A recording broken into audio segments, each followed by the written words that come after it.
So here we go. We'll get started.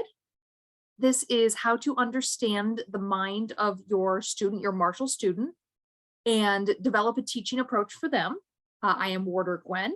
Mundanely, I'm Carrie Holman. You can see I've got a lot of letters after my name. Those just mean that I'm a therapist. I'm a mental health professional. That's kind of what I do. That's my background. And that's some of where I drew some of this information.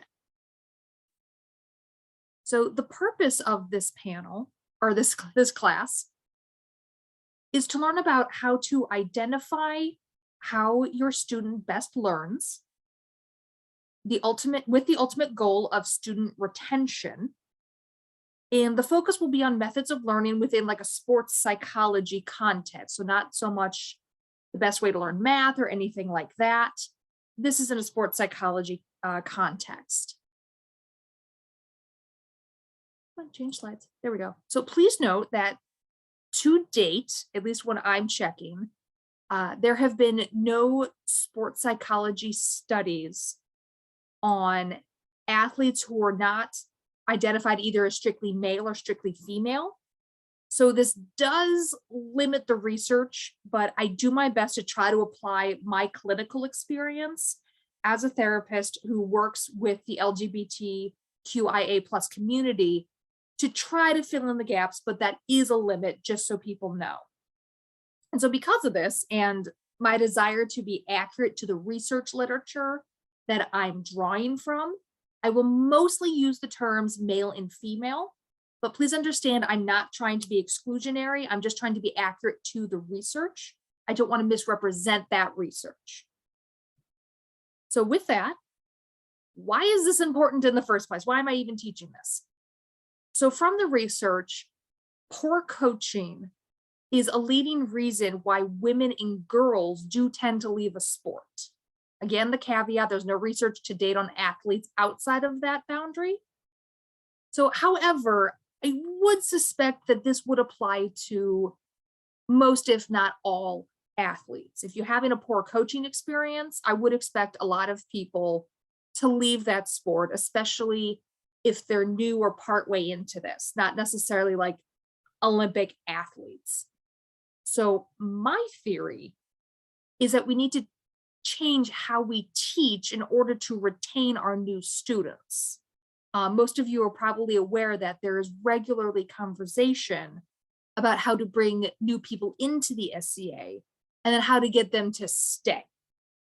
And so as this is a Marshall class, my theory is that we need to change how we teach so that these new people want to stay and want to keep learning and want to, make their mark on the SCA.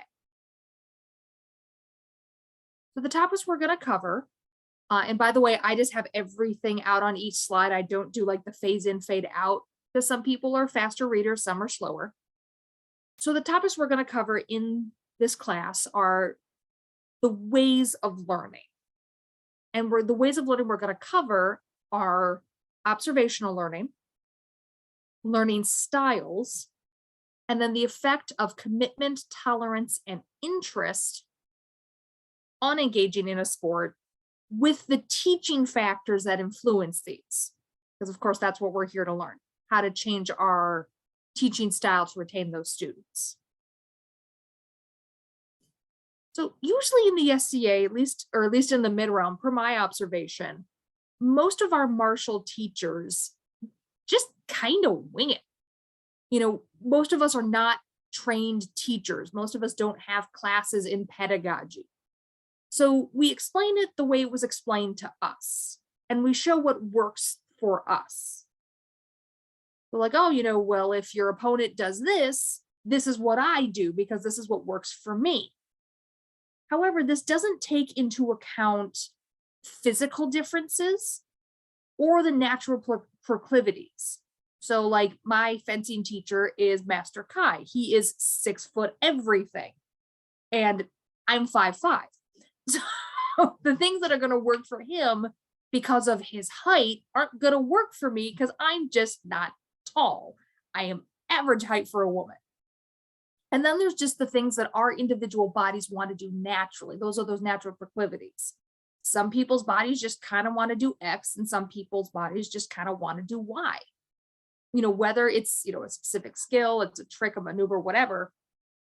And we need to find the combination that is useful for that specific combatant, or that their body can or cannot do or do not want to do. So like for fencers, there is a movement going into first or into prime where you're up like this with your sword.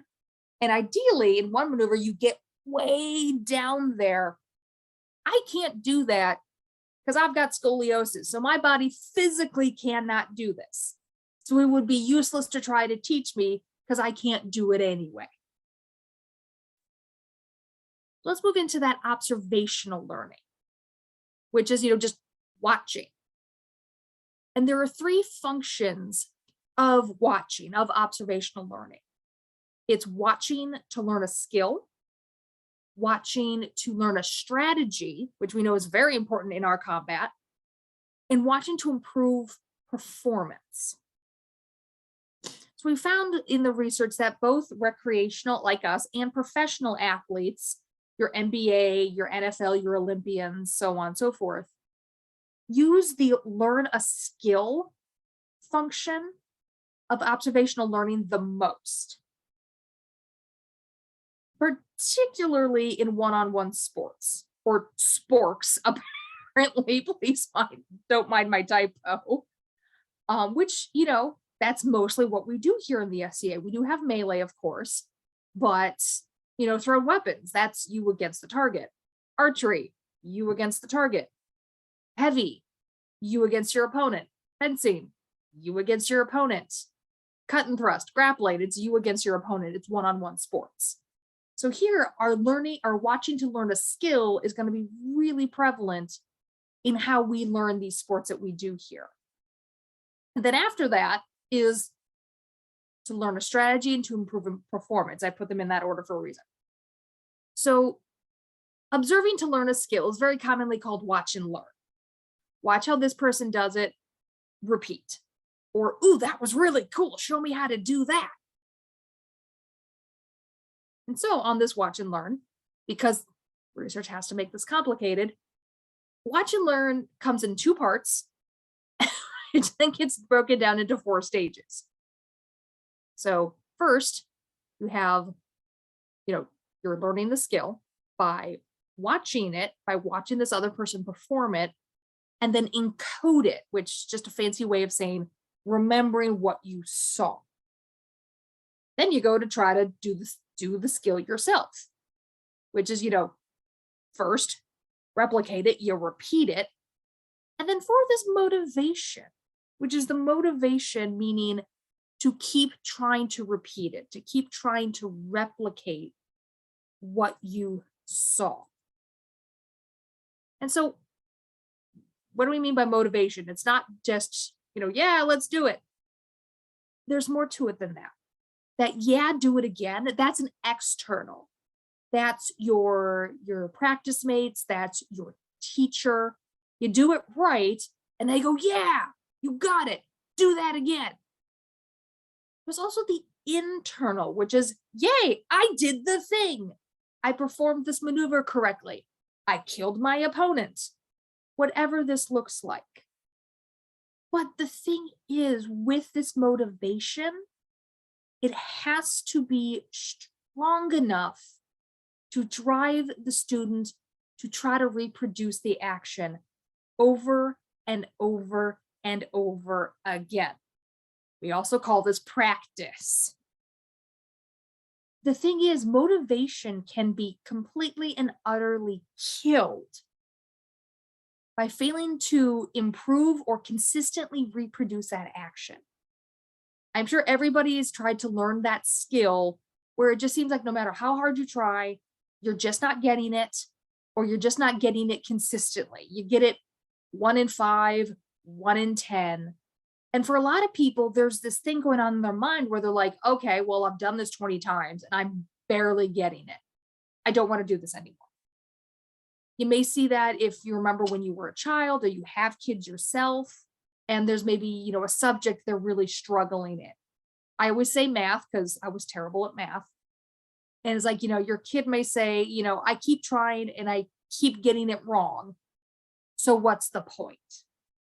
And so the motivation, you have to try to work around that so that the motivation isn't killed. And then, of course, the other killer to motivation is that poor learning environment where you don't feel supported or you don't feel like people are helping you to get this, and so on and so forth. So now we're going to move into the ways of learning. This is starting to get into creating that better learning environment, something that'll encourage your students to want to keep coming back, want to continue to work with you. And so each person's individual learning style is each person's unique approach to learning, obviously.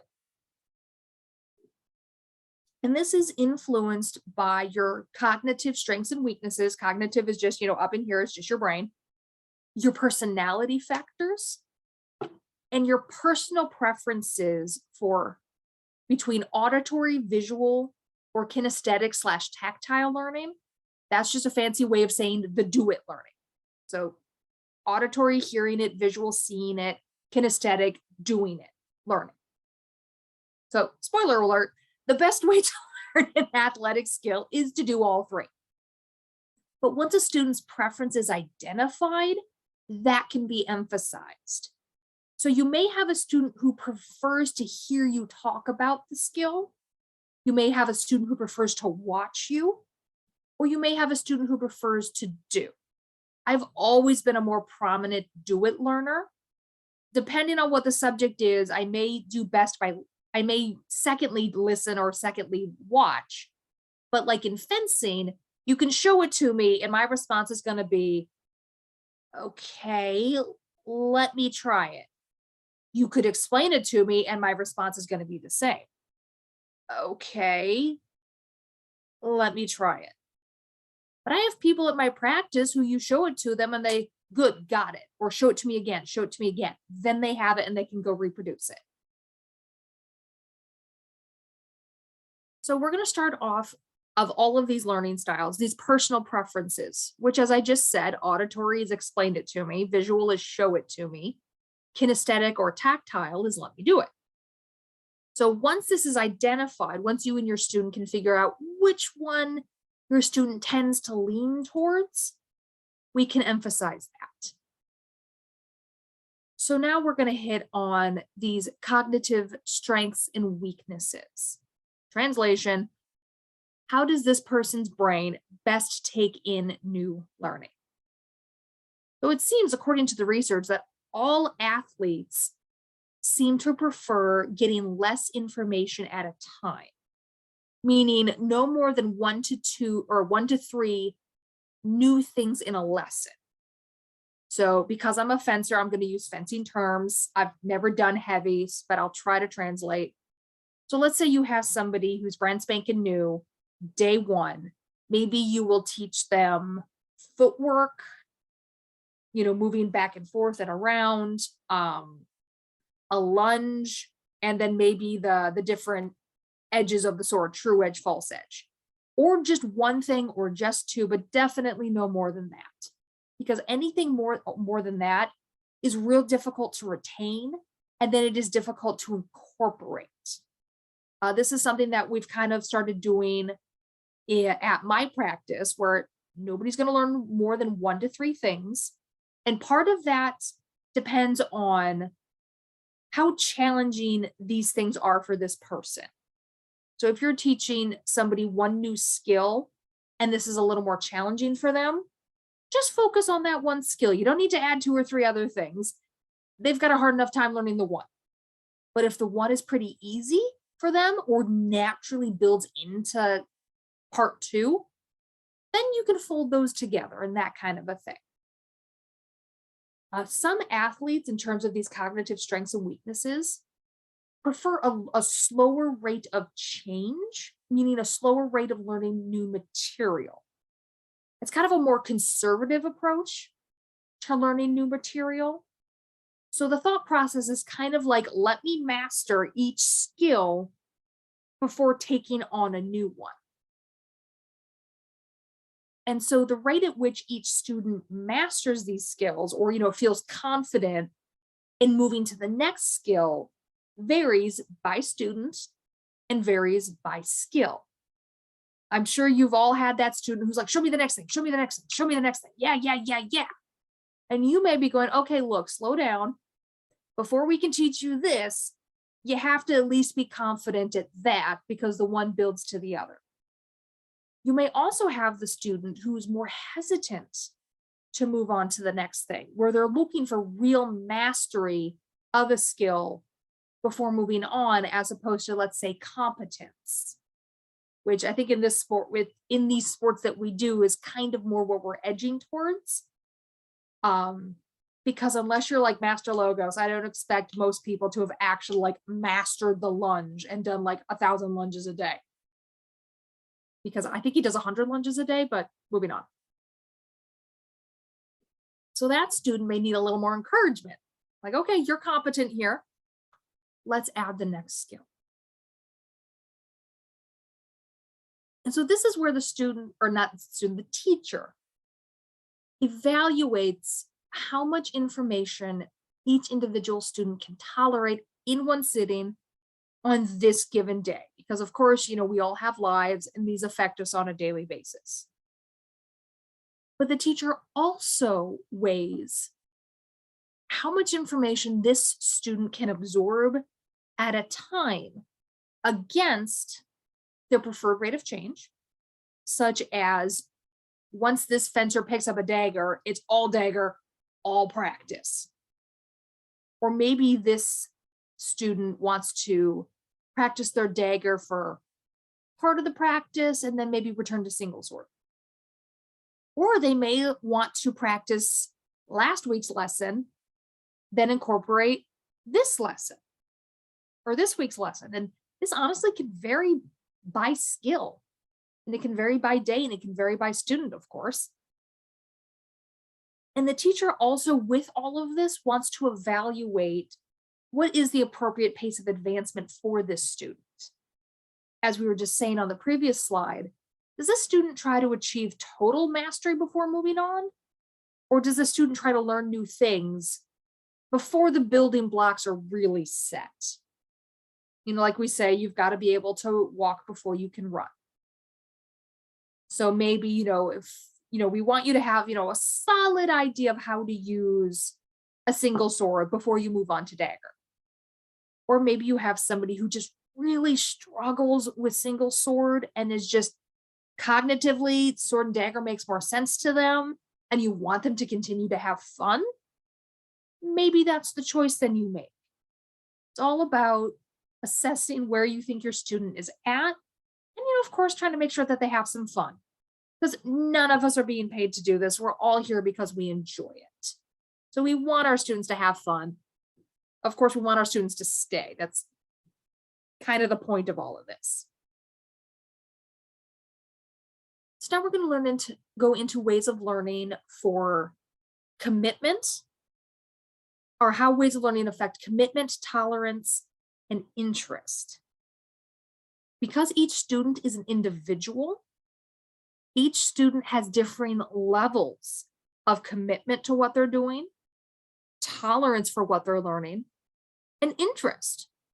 And all of these things wax and wane, wax and wane, which means they come and go, given both internal and external factors.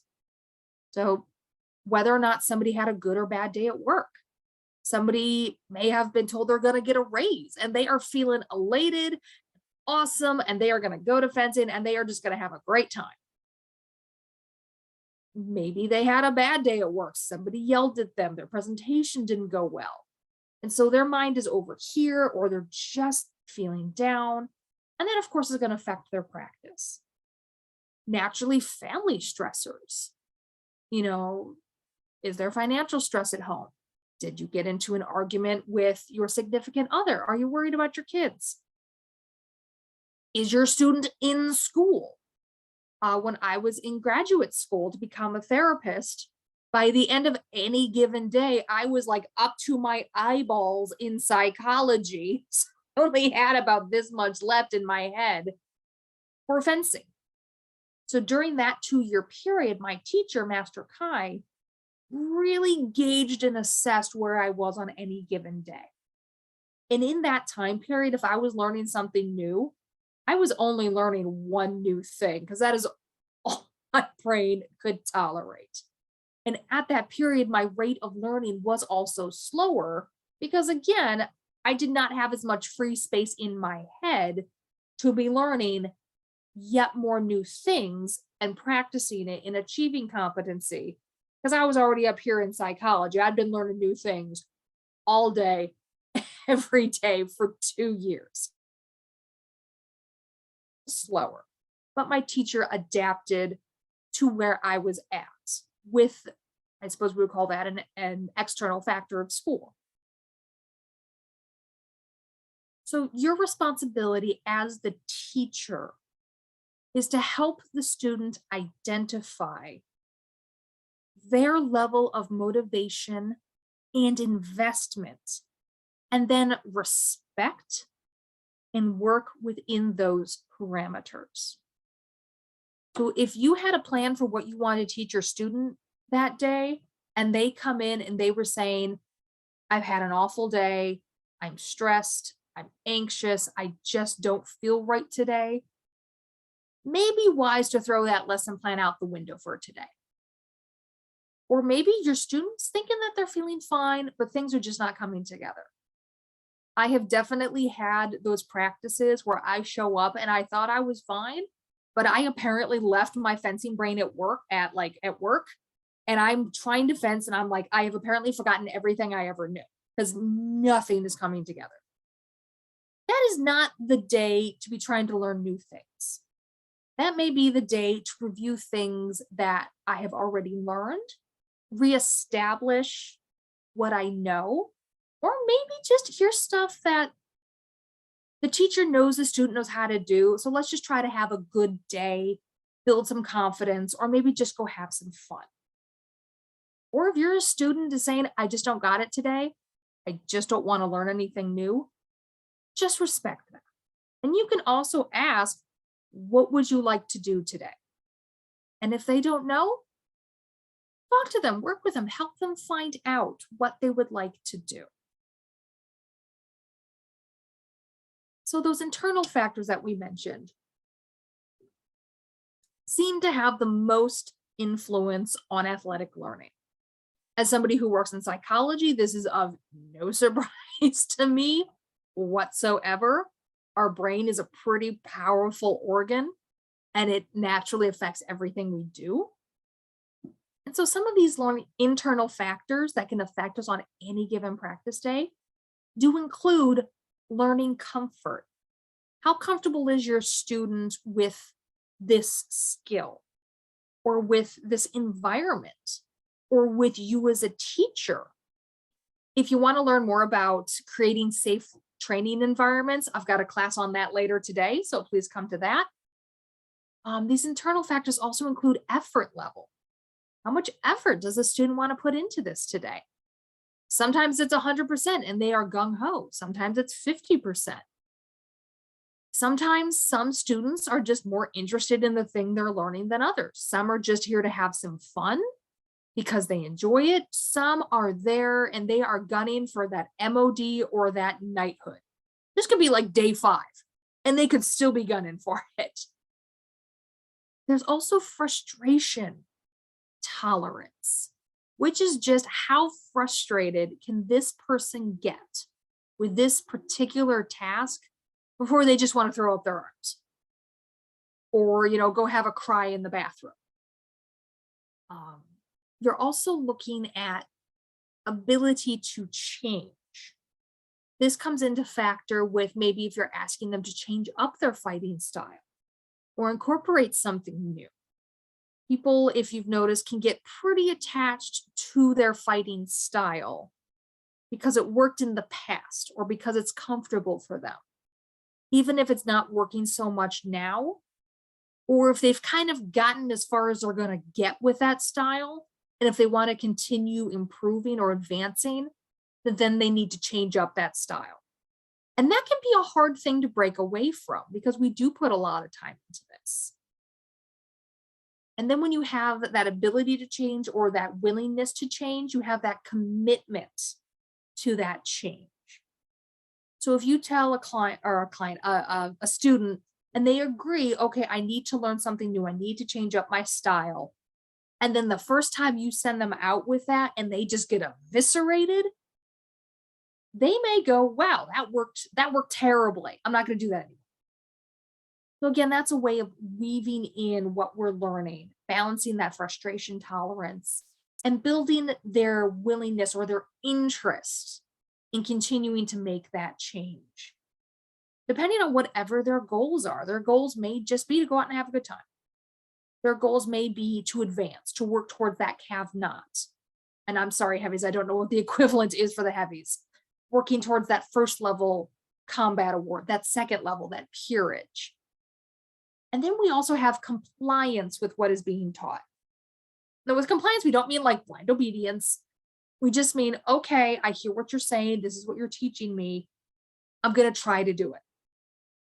Some of you may remember a time when you were a student and you were being taught something and you may have been like, okay, I kind of see what you're saying, but I'm kind of not buying it for any number of factors. So you want to work with your student so that you guys are in agreement on what the student is going to learn, why they're going to learn it, and what you want the outcome to be. I'm going to teach you this so that then this happens. And so when you get to those internal factors, and it's that student gauge that we were kind of just talking about, especially with that frustration tolerance, each student has a gauge for each factor, which is of a different length. So for example, you may have a teacher may have a committed student who puts in loads of effort. Maybe they're there at practice, maybe they're also practicing, the rest of the week, they're hitting the gym, whatever.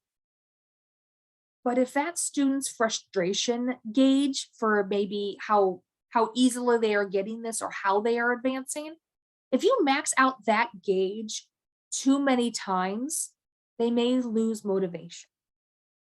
So you may have somebody who's very motivated, puts in lots of effort, but just keeps hitting the wall with whatever it is you're learning or trying to teach them.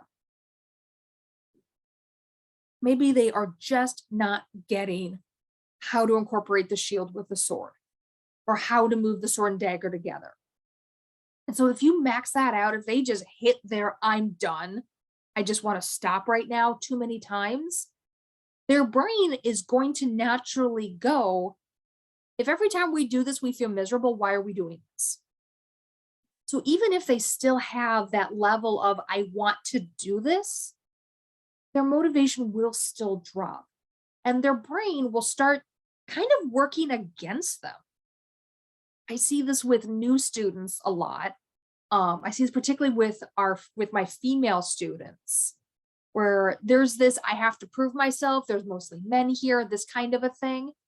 And so they're going to try and they're going to try and try and try and try, and it's not working. And so their brain is telling them, don't do this. We're feeling miserable, but they're going to keep trying. And then as a result, they get worse and worse and worse until teacher and students just in complete and utter frustration say, okay, fine, we'll just take a break. Who wants to pick up a sword again and go do that a second time if that was so miserable? And so then as a result, this previously motivated and committed student may begin to withdraw.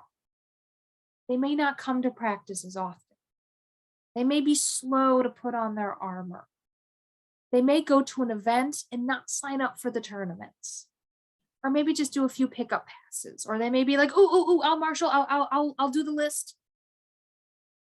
Anything to get them so that they're involved, but they don't have to bump up against that frustration.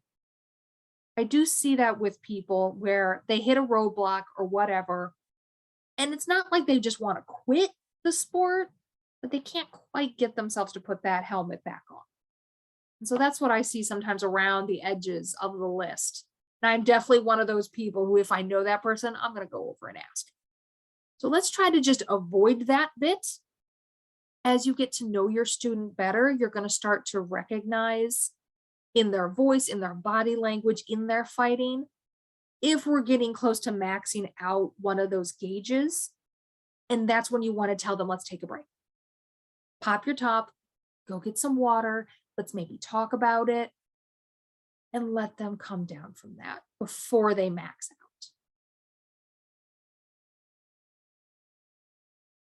And so, as I was just saying, this is something that we want our teachers to address. Why is this fencer's interest or motivation waning? Maybe you're noticing that they're not putting their gear on as soon. They're maybe they're taking a little longer, or they're kind of like, maybe I don't want to learn anything today. What's And the teacher, your role as a teacher can be to help the student identify why and help to address it before they leave the sport. And the thing is, your student may not know why. Your student may not be able to articulate, because I'm frustrated and I'm not getting these skills and I feel like a loser, or I feel like I'm terrible at this. They may not be able to articulate that. It can take people many years to be able to articulate that, if ever. So what can this conversation look like? Because usually your student in some capacity is going to look to you as the teacher. You're the more experienced person, so of course we're going to look to you. So first, this is the benefit of knowing your student personally. That is one of the benefits of the SCA, that we do tend to socialize and hang out both on and off the list. And so as I was saying, the more you know your students individually, the more you learn to identify when something isn't right. So Master Kai and I have been working together a very long time. And he knows my body language so very well that he'll notice if, like, apparently I have like a tilt to my head or a stoop of my shoulders that I may not notice that I'm displaying, but he sees it and he knows, okay, Gwen's getting frustrated, or Gwen is feeling discouraged, or whatever. He can tell when something isn't right. And so then what he does, and what you can do as the teacher, is create a space for your student to be comfortable saying what's going on or saying what's right. And just allowing them to say, I don't know what's off today. Because sometimes we don't know. Sometimes it's identifiable. My boss yelled at me, or I got a shitty grade on a paper in school. But sometimes we don't know. Sometimes it just seems like we left our combat brain at home. So giving them the space and letting them feel comfortable with you being able to say, something's not right.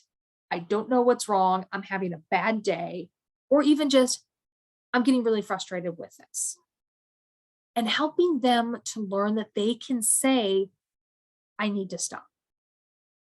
That's something that I struggled with a lot, because I was like, I'm going to keep going. I'm going to keep doing this. I'm tough. I'm a fencer. Grr. And it wasn't helping. I would basically drive myself into the ground, totally maxing out that frustration gauge, when it would have been more beneficial to stop, to even just go, you know what?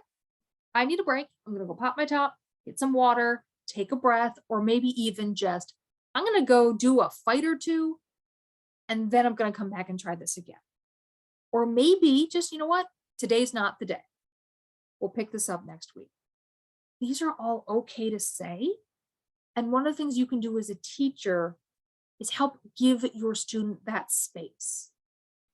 And one way you can do that is if they don't know, or they're kind of not saying, you can say to them, you just having an off day, was work terrible, anything like that. So if you provide them those options, it kind of demonstrates to them that it is okay to voice that. A little trick I've learned with a lot of people is I may go up to somebody and be like, hey, you want a fence? No is a perfectly acceptable answer. I always put in no is a perfectly acceptable answer, because what it communicates to them is, you can say no and I will respect it. because I've already put it out there. I get better responses that way, I have found. And sometimes it is no. I go, okay. And then I just walk away. There's no guilt involved. They don't feel like they have to do something they don't want to, whatever. So you can put that stuff out there. And part of that is in helping them figure out what's going on. And this will just make them a better fighter because they will be able to better gauge where they're at today and help figure out what's their victory condition for today. If you want to learn about helping your students kind of redefine success and redefine their victory conditions, I'm also teaching that class later. So now we're going to move into teaching factors that affect that commitment, that tolerance, and that interest. We've already touched on some of this. So the first one I'm going to touch on is what we call trial and experiencing learning. This is what I call the whack, you did it wrong method. For some reason, in my observations and in my research that I've done, some men seem to love this method. One of the people at my practice, he loves this method. You show him this is what you do. Now do it. If you do it wrong, I'm going to get you. So some men love this. I find more men tend to love this method than women. Again, this is from the research that is not factoring in people who don't fit on that binary. I apologize for that. But what I have found both in research and just kind of polling people in the SCA is that the majority of women hate this method. I cannot emphasize enough how much many women hate this method. And the reason for that is that the brain, the female brain, processes this as a punishment for failure. It's just whack, you did it wrong, whack, you're a loser, whack, you're a failure. Her brain can't distinguish between this is like a training environment and a not nice and abusive partner who may then go, whack, why is dinner cold or why is it chicken? That's how her brain is going to process this. Even if cognitively, rationally, she knows that's not what this is and she knows that this is a training environment, that's how her brain is taking this in. And as a result, her brain will try to withdraw her for safety. And then her performance is going to get worse and worse and worse because cognitively she is saying, I'm going to do this and I'm going to stick it out. But the rest of her brain is basically going, we're in danger, let's not do this. And tries to withdraw and tries to keep her from performing that method. Now, I did say that some men seem to love this method. I have also seen plenty of men who hate the whack, you did it wrong method. So I think maybe we need to reevaluate this method in general. But this does lead to the question, how do you teach in a combat sport then? These are especially heavy in fencing. These are contact sports. How do I teach you if I can't touch you? Master Kai's process that he's developed with me is very clearly delineating and saying, this is what we're doing. So as I'm a very do-it learner, he will say, okay, this is what I want you to do. I'm going to make this very simple for fencing. Okay, I'm going to put my sword out there. I want you to parry and then thrust. Just very simple for our example. If I do this incorrectly, his blade will then come towards me and will stop, maybe about here, maybe a few inches from my face or from my chest. I can see that I did this incorrectly. His blade is right there, but he doesn't strike me because we are learning the process. We are learning the skill. We usually do this with our masks off because then our brains remember, don't go full speed. We don't have protective gear on this. We want to protect this. Then as I start to get it and we start to go faster, he will then say, go put your mask on. And then we'll come back and he will say, now I will try to hit you. Not I will try. Because if I do it right, he won't get me. And this voicing, now I'm going to try to hit you, allows for a shift in my brain You go, okay, we've moved to the next level. So now I am prepared to get struck. And as I was already practicing the maneuver, I have some idea of what I'm doing. And then with this, if your student is, they're doing good and then they start messing up, slow it down. You can tell them, okay, slow it down because we want to get it right. Slow it down. And then you may offer the instruction again. Okay, we'll do this time, adjust your elbow, lean in more, whatever it is. And if the student is struggling, you can always just say, okay, helmet's off again. Let's take another look. This is a way to build up and not just do the, okay, this is what you do, now go. Bonk, you did it wrong. Bonk, you did it wrong. Bonk, you did it wrong. In our process between me and Master Kai, if that starts happening, he says, slow it down. And then I start to get frustrated and it all goes down the toilet. And he knows this about me. So he'll say, slow it down, get it right. And so that's how we adjust the trial and experience learning. And at least for me and for the other people at my practice, except for Quill, who likes the whack, you did it wrong method, this seems to work really well. And this seems to maintain that commitment, maintain that tolerance and that interest, and adjusts that frustration gauge, and doesn't have that factor in the brain of, oh my gosh, I'm being attacked and I'm being punished for failure. Because nobody's going to come back if they feel like they're being punished just for trying. Because then their brain is going to go, well, shoot, if I got punished for trying, I'm not going to do this again. So additional things, of course, positive feedback. We all like to hear positive things. What does that look like? It's things like, try it again. It's things like, you did this part right, but fix this with this part. So it may be, your footwork was good, but you didn't extend your arm. Okay, well, that's a positive. Did the footwork right, didn't extend my arm. Okay, so that's a physical thing that I can change. Negatives, obviously, don't say you did it wrong. Nobody likes to hear that. Also, we know if the play didn't work out, or the teacher's sword ends up right here, or gives you one, you know you did it wrong. The teacher does not need to tell you this. It's obvious. Or no, do this. It's the power of that word no. You could say, try this. Next time, move your elbow. Something concrete. That all becomes positive feedback. Sometimes positive feedback can also just be, take a breath. Remind your student to breathe, or you're doing well. Because even if they're frustrated, this isn't going right, the fact that they're still out there and working, this is a good thing. Let's call attention to that. Especially if you know that this is a skill that is difficult to learn or is difficult for them to learn. So if you're dealing with a female student, women or females do tend to prefer that positive feedback over that negative feedback. That's what I found in my research, though I honestly cannot imagine men like getting negative feedback that much either.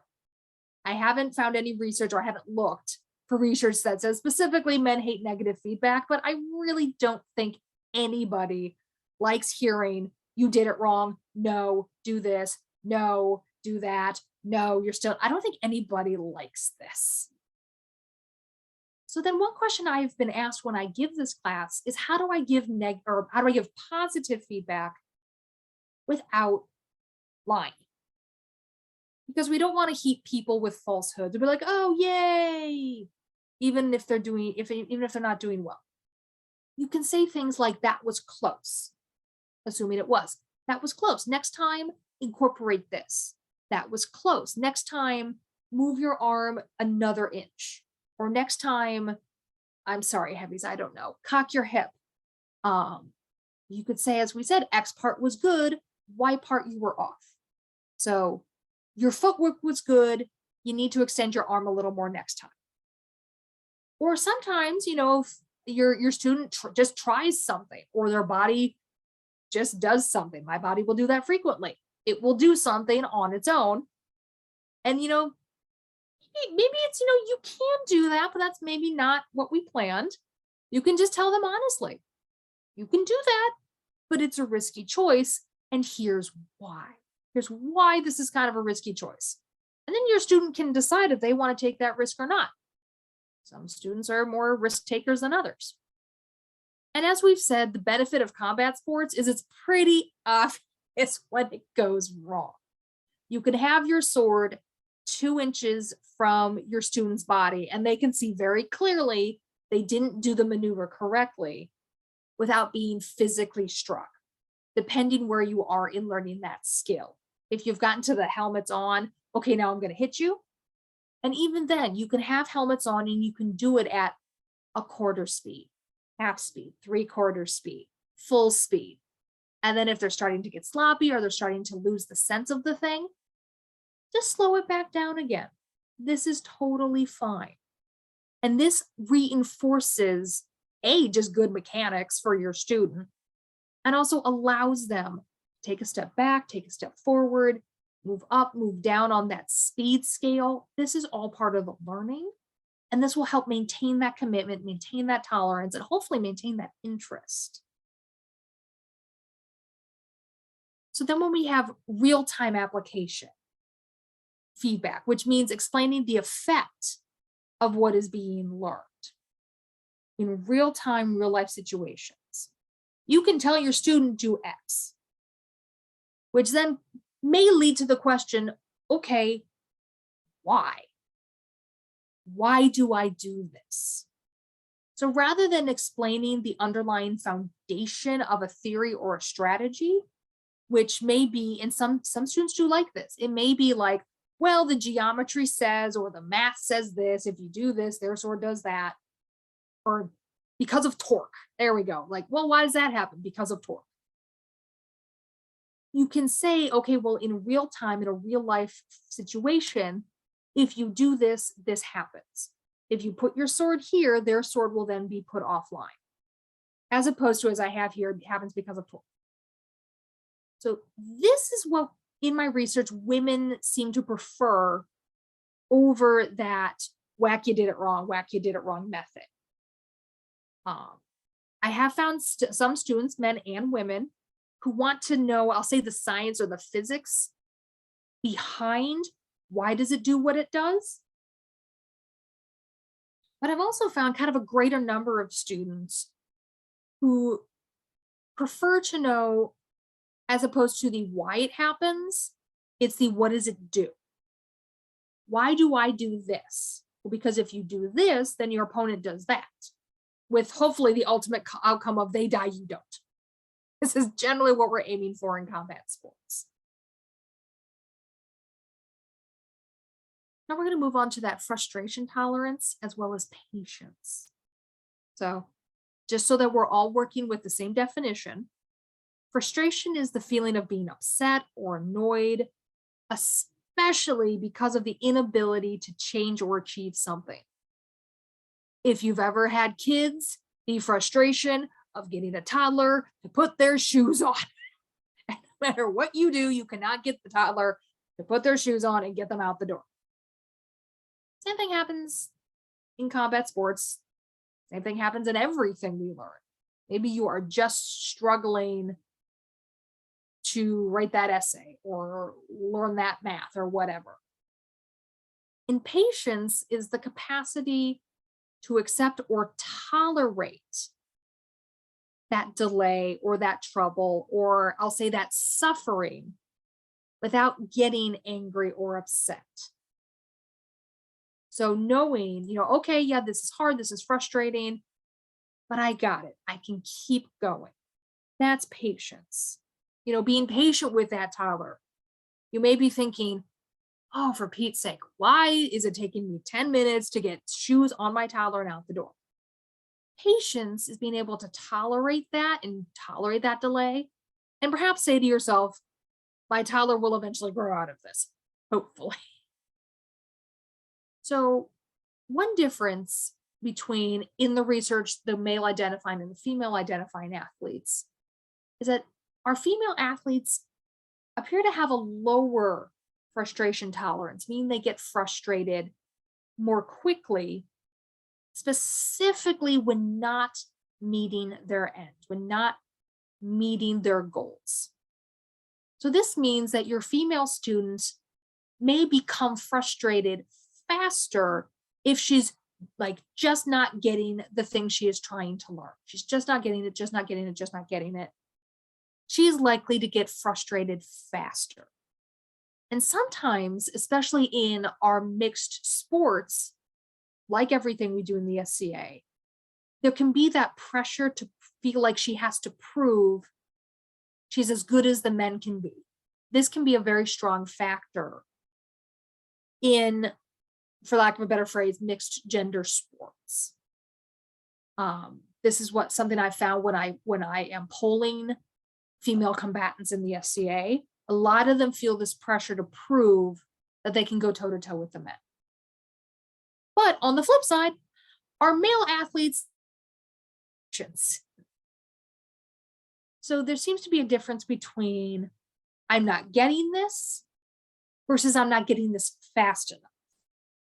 So women tend to have the frustration, the lower frustration tolerance of I'm not getting this, whereas your male student may be more prone to I'm not getting this fast enough. So that's just a difference to weigh when you depending on what kind of student you have. And again, these are broad strokes. Not every male student is going to respond in these ways. Not every female student is going to respond in these ways. These are broad generals just based on sample sizes in the research. So this is another thing to, just to be aware of when you are getting to know your student. You can maybe use this as a baseline, like, okay, most female students tend to behave this way. That's my baseline until she proves me otherwise. Or same with a male student. Okay, so this is how most male students tend to respond. I'm going to go in with that until he demonstrates otherwise. Then I'll adapt. My slide changes. There we go. There's also a factor called faith in one's abilities. Female athletes are more prone to doubt their abilities, whereas male athletes are more prone to exaggerate their abilities. So for your female student or your female fighters may end up taking fewer risks when testing new skills, especially if they're doing pickup fights at an event or in a tournament. And they may be more cautious when putting these new skills to the test. Again, like at an event or with somebody else at the practice outside of your teaching space. And this is because if she's whacked for the attempt, her brain is going to take this again as punishment for trying. So she's going to be less prone to taking a new skill she's learning and trying it out on somebody else. She's going to need to feel more confident in that skill before she's willing to test it out, let's say in real time, against somebody who isn't her teacher, against just another random opponent. Your male students, on the other hand, may take more risks as a result of that, maybe exaggerating their abilities. And this can result in some poor or incomplete execution of the skill. Or they may take away like, hey, that worked well enough, even if this was a poor idea. And so you will have your female athletes who, or maybe they're better than they think they are. Then you have your male student who's maybe not as good as he thinks he is. And so you may need to say to him like, okay, yeah, that worked well enough against that opponent. It may be, well, yeah, you got the drop on him. Or, yeah, that works on this level of student, but you take this up against somebody of this skill level, your knight, your red company, your bronze ring, your mod, you're not going to get so lucky because they know those tricks or they'll exploit your poor execution. That's just another thing to think of in general with your male and female students. Your female student may need a little push. Your male athlete may need a little pullback, may need a little hold your horses. This is, again, in general, this isn't, a hard and fast fact for every student you're ever going to have. And so now we're also going to talk about trust in the teacher. Your female student is going to find it easier to place their faith in their teacher or their coach than their male counterparts. Your female student is going to really benefit from a teacher that will nurture and guide them as much as simply teach. Your male athlete tends to need to believe that their teacher is more competent than themselves. Now, yes, this does seem kind of obvious because you're the teacher, so you know more. But you may have encountered a male student at some point in your life, or seen somebody else's student who, maybe from your perspective, a little cocky, maybe thinks he knows everything and maybe thinks he knows better than the teacher. So for them, you kind of have to prove that you know better than they do. So depending, that student may need the whack you did it wrong method. It may be the whack down. You're not doing that. You're not executing that skill as well as you could. Your female student, on the other hand, is going to benefit from a closer more of a relationship, as opposed to just, I show up, I learn from you. Again, this is one of the benefits of the SCA, where we do tend to hang out. We do tend to spend time with each other. I don't want to speak to every student-teacher relationship within fencing. But as I've said previously, Master Kai and I have worked together for a very long time. We're on the same team. We go to events together, and we are friends. And that does have a positive effect for me. And I do have a lot of trust in him, because in my mind, he's never steered me wrong. Now in his mind, he's probably, if he was here, would probably be going, oh yeah, I've gotten it wrong lots of times. But I didn't know it. I didn't see it that way. And so that's something I benefit from. And sometimes I'll go to an event and it's just, gone to pot. And maybe, I'm like, I just need a hug and somebody to pat me on the head and tell me I'm a good fencer. And I'll go over to Kai. And I'm now at a point where I can say to him, Kai, I'm having a bad day. I just need you to hug me and pat me on the head and tell me I'm a good fencer. And he will, and then I'll feel better. But again, that's what works for me. And Kai and I have worked together a very long time. So he kind of figured me out a long time ago.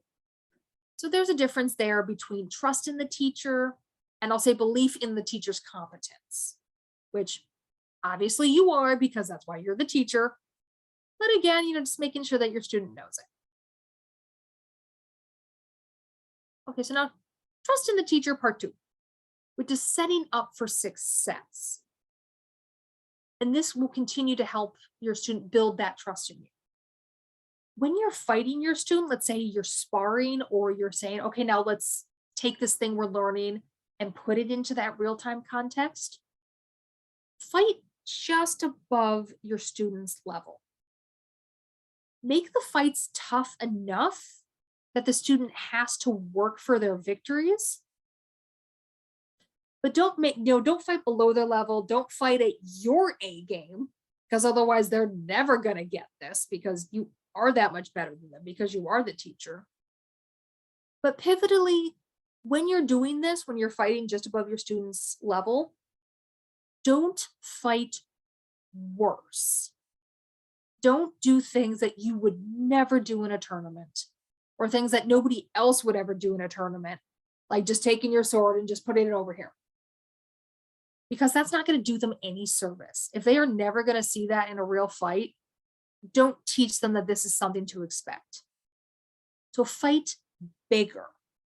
In fencing terms, that may mean making a larger disengage so that your student has time to see it coming.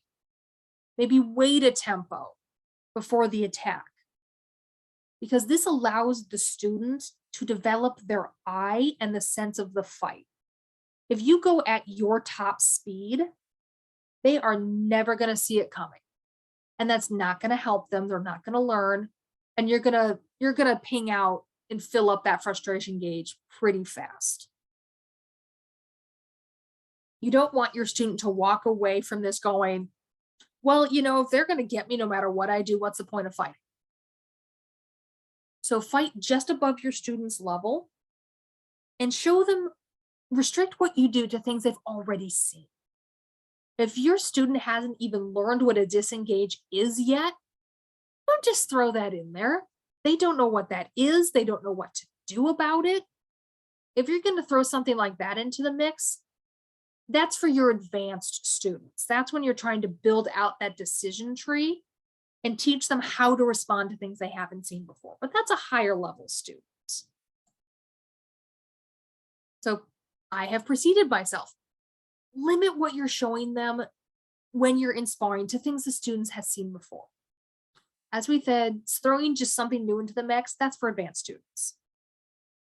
Doing this when the student isn't ready, when they're not advanced enough, where the lesson you're trying to teach is respond to things you haven't seen before. Doing this before the student is ready can break their trust in you. So this should be incorporated into that lesson with the expectation of expanding that decision tree. Now, we all do train, we all do have that lizard brain, and sometimes our body just responds and we go, oh, I'm sorry. Apologize to the student. Tell them, I'm sorry, my lizard brain kicked in and just reacted. I shouldn't have done that. That's not something you've seen before. Because they may be kind of reeling, going, what on earth was that? But just own up to it. It's okay.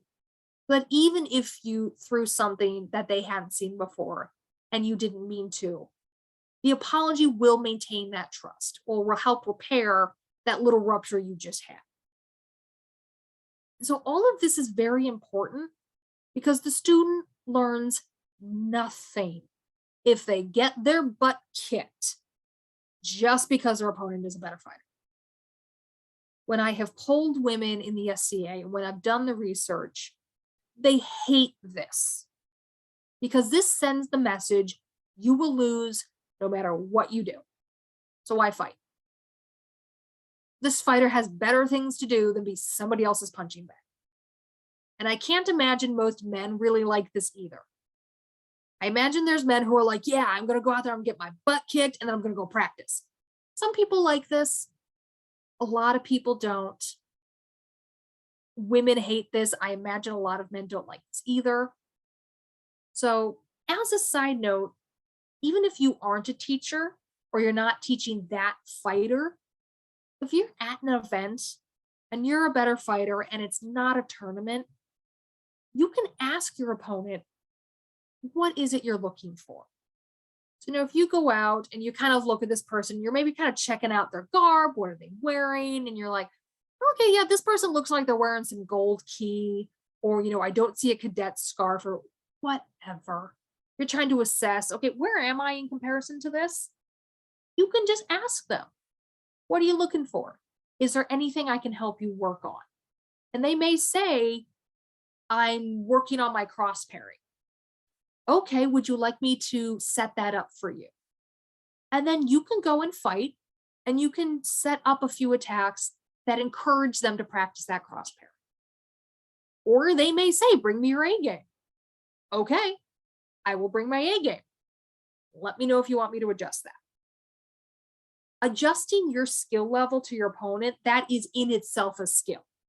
That is in itself a thing that can be difficult to learn, especially when you're trying to, in like an event context, turn it on, turn it off. I'm doing pickups, now I'm in a tournament.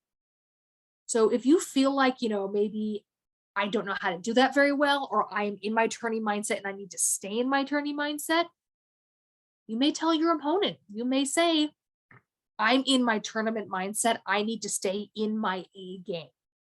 Is that okay with you? If that's not what you're looking for, that's fine. We don't have to fight.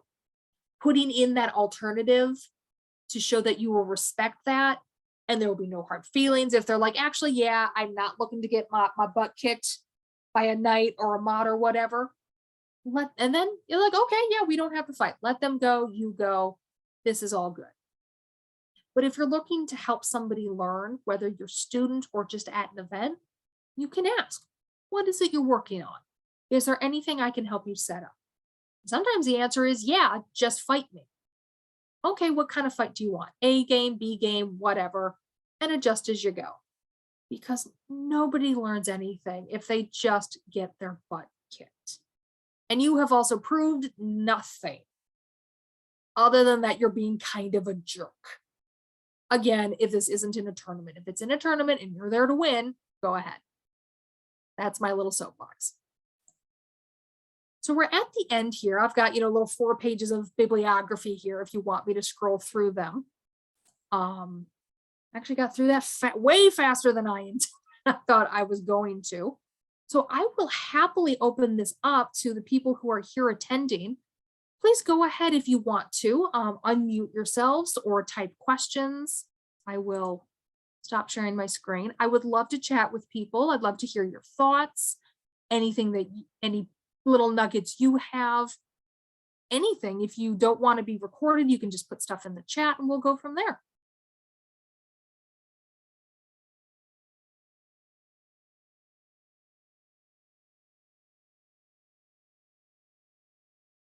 I see Roland. I don't see an unmuted mic, so I hope you're not talking.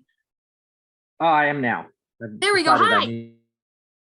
I've decided I need to sit with a better backdrop. That's fair. Okay, so I've attended your class on this before, Gwen, and it's great. I mean, great stuff. I've tried to apply it to my practices here locally. And I mean, I do have quite a lot of students. Yes. I'm on a university campus. So for context for everyone else, I'm on one of the major universities here in the Midwest. And typically when we start an academic year, I get a huge influx of like 40 new people all at one time. And it's overwhelming. It's completely overwhelming. Now, by the end of that first fall semester, I've usually whittled down to about 12. But that's still a pretty large amount of students. And that's a lot of new students for what is essentially just you. Yeah, I do have more help, and that's been good. Shout outs to Ariok and Ursus. Thanks, guys. Anyway, all of these principles, which you've talked about in the past, I've tried to apply to our practices, and it has helped quite a lot, particularly with the female students. But my question is, since you've been giving this class now for a couple of years, have you come up with any tips that you might be able to give me and pass along to other folks as to how to apply these sort of techniques to multiple people at a time? To multiple people at a time. For the most part in the SCA, for the most part in the SCA, we really tend to encourage these sort of one-on-one relationships. Yeah, which is harder when you're on a university campus. That's where I started learning fencing in the SCA originally, and it was the same setup, same kind of thing. Lots of new people. So some things you can do is when you have your returning students, people who are still, maybe the next year, the next semester, and they're still fencing, you can have them like, okay, here, I'm going to have you guys pair up with the new students. And you guys may do like, okay, the first few weeks, here's fencing 101. Everybody, here's footwork. Here's the parry riposte. And you can pair up your more experienced students with your new students. And you can tell them, keep it to this thing.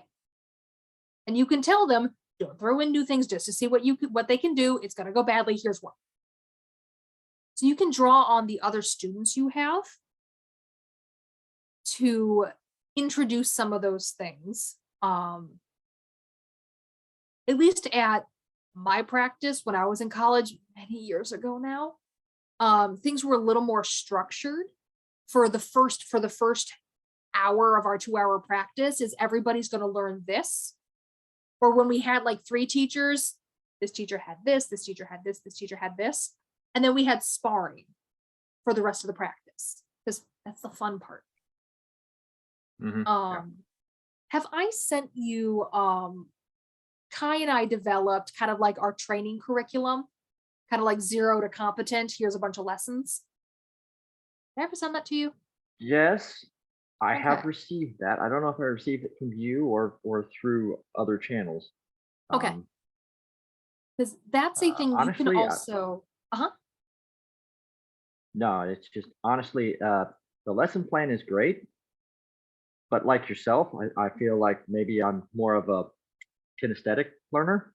yeah. So, So the reason I brought it up is you can, give that to each student, go here, you track where you are. oh, So, okay. because Well, I do that's not simple expect you to but try to brilliant. keep track of 12 individual lesson plans. So here, everybody, Uh, here's your packet, here's your curriculum. You mark where you are. okay. And so then maybe you, or if you have one of your more experienced students, okay, where are you at? I'm on lesson 4. Okay. So knowing what we know, okay, let's say I have a female student. Okay, how good are you at lesson 4? You're pretty competent. We can move on to lesson 5. Or we may have your male student. Okay, yeah, I learned lesson 4. Last week I'm on to lesson 5. Well, okay, let's see how Yeah. you're doing with lesson 4 before we move to 5. Because if your foundation sucks, your whole house is going to crumble and you're going to have to start over anyway. Okay. And that also Well, that was. helps. Go ahead. Sorry. So I thanks for filling me You're in. welcome. Because then you and Ursus and was it Lena you said the third name? Ariok. Ariok, sorry. I don't know where I got Lena from.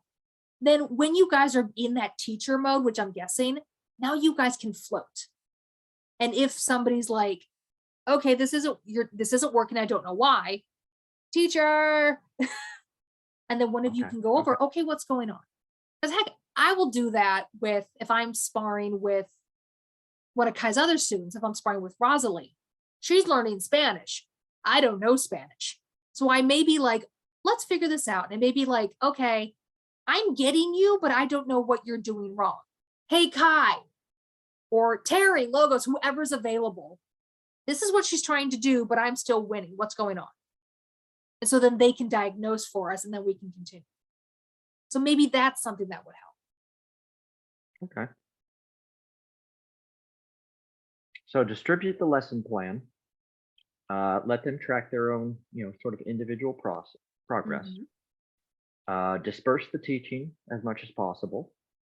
Empower some of the students to then take some responsibility and to show some of the even newer students some of the Yeah, basics.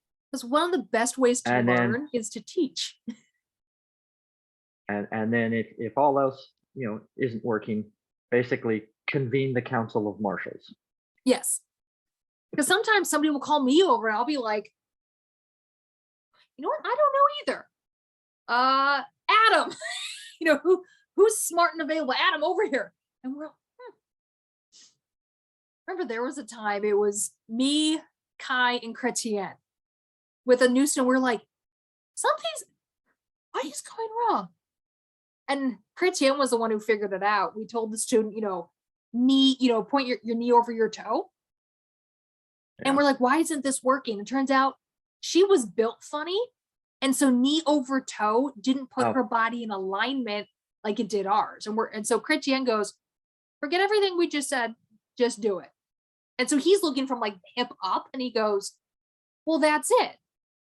If you do knee over toe, your body's not in alignment like we all assumed it would be. So don't do that. And so I'm watching this and I'm like, I'm just going to have to accept this is how you have to do it because it looks so wrong. It looked painful. And I'm like, if anybody asks, because people will ask you in events, just tell them I have covered this with Gwen and Kai and Chrétien. My body's actually in alignment, I promise. So I'm like, because you're going to squeeze a lot of people.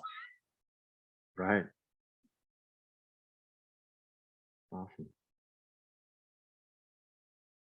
Okay. Well, that addressed my concern. Perfect.